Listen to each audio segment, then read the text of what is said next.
Allez, bonjour à tous, j'espère que vous allez bien. Aujourd'hui, analyse d'Elrond, EGLD, on fera une analyse technique, et que ça soit sur du long terme, court terme, moyen terme, on verra comme quoi il y a des opportunités à saisir.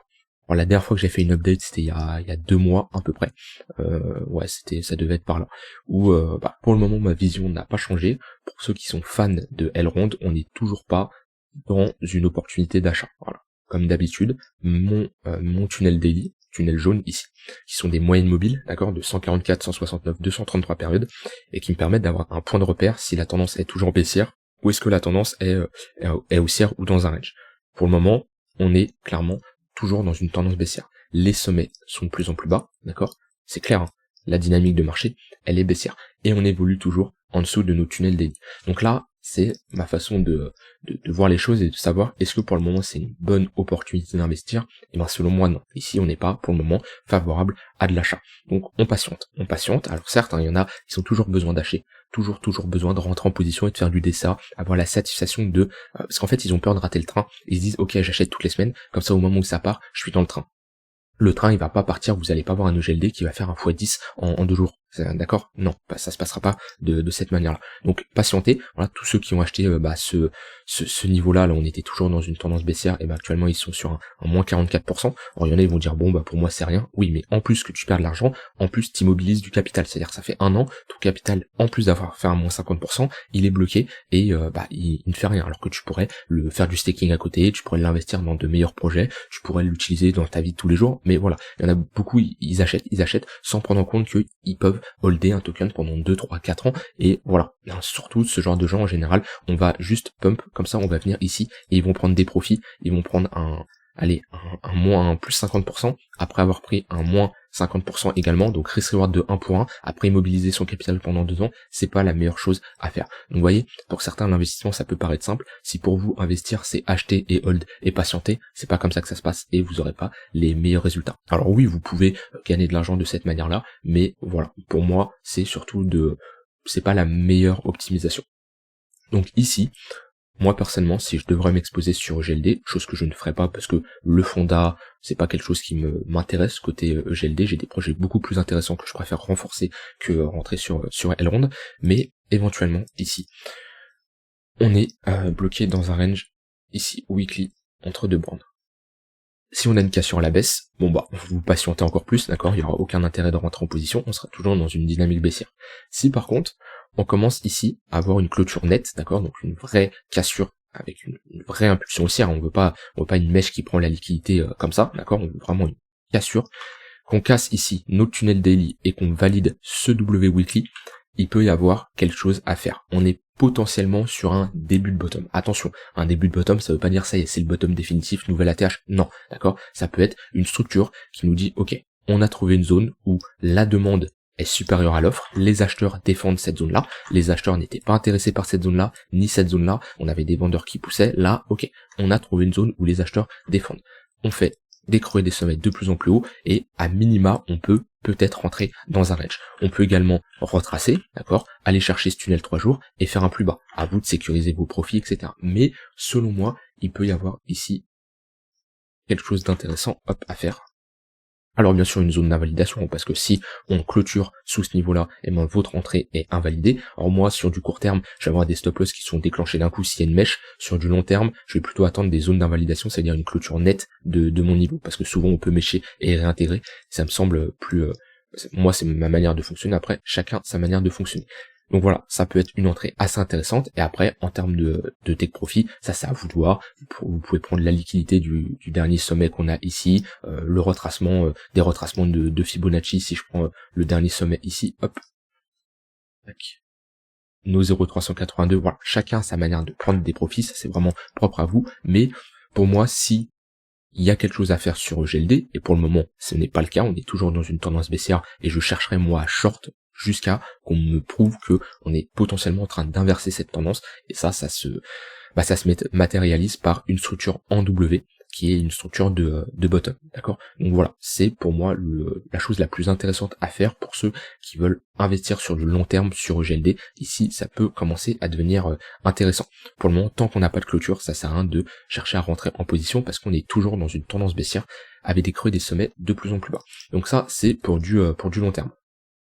Hop, pour du plus court terme. Alors, ici, on avait une tendance tendance haussière ici hein, pour du swing, donc pour faire de la continuation de tendance, avec ici pareil une structure en W qui nous a permis d'avoir ici la cassure de notre range à la hausse, creux sommet de plus en plus haut, et voilà, ici on casse nos moyennes mobiles, pour le moment on repasse dans une tendance baissière. Donc la tendance long terme est baissière, la tendance moyen terme ici repasse baissière. On crosse le 1 heure qui crosse le 4 heures, on voit qu'on se fait rejeter à chaque fois dans l'1 heure, tout ça c'est des opportunités de short, hein. Quand on revient chercher ici notre 1 heure, tout ça c'est des opportunités de short. Et moi, pour ceux qui aiment bien l'analyse multi-time frame, qui aiment bien avoir une confluence sur plusieurs unités de temps, c'est-à-dire le long terme qui est baissier et le moyen terme qui est baissier, alors ça dépend si vous jouez avec 2 ou 3 unités de temps, et ben là, voilà, on avait un scénario assez intéressant. C'est-à-dire qu'il y en a ici, malgré cette tendance haussière, ne cherchez pas à acheter, parce que le long terme qu'on a vu était baissier. Par contre, au moment où on retrouve une dynamique baissière, donc ici on voit qu'on fait un M-top, ok, sommet, là on a un double top, et à la cassure de ce niveau-là, et ben là on peut se dire, ok, tous les replis, je les short.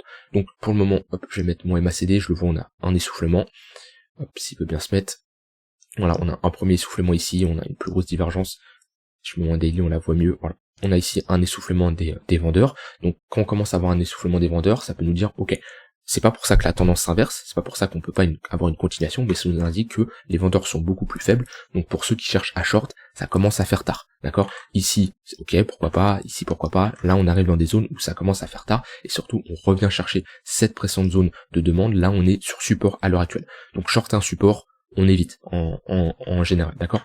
Donc ici, on serait potentiellement sur une zone intéressante pour poser une structure en bottom, donc un bottom sur ce niveau de support, ce qui pourrait également être intéressant. Donc c'est beaucoup trop tôt, moi ce que j'aimerais c'est avoir la même chose qu'on a fait ici, une phase de range, d'accumulation, on pose un bottom, et au moment où on casse des structures en W comme ça, là ok, il y a des opportunités pour se positionner, et pour venir chercher toute la liquidité, parce que là on a clairement des stop loss à venir chercher. Vous voyez le marché un peu comment il se déplace, tendance baissière, phase de range, phase d'accumulation, ok, tendance haussière, et ensuite on arrive à nouveau dans une phase de range, phase de distribution, on fait un M, on repart dans une tendance baissière. Et là voilà, les traders de range, ils sont ici, les traders de tendance, ils sont ici, les traders de range sont ici, les traders de tendance sont ici. Et ceux qui cherchent à se positionner sur un bottom, et ben ils attendent tout simplement la cassure comme ça d'un range.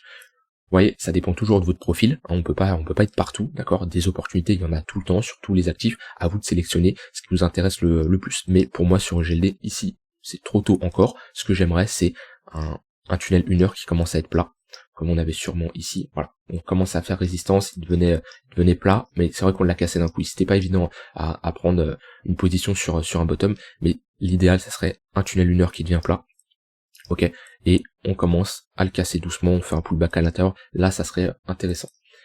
Si je mets mes points pivots, hop, on va mettre point pivot monthly, yearly, tac, qu'est-ce qu'on a? Ok, on n'a pas grand chose intéressant, on essaye de poser un bottom ici sur le point pivot weekly, comme on a essayé de le poser ici.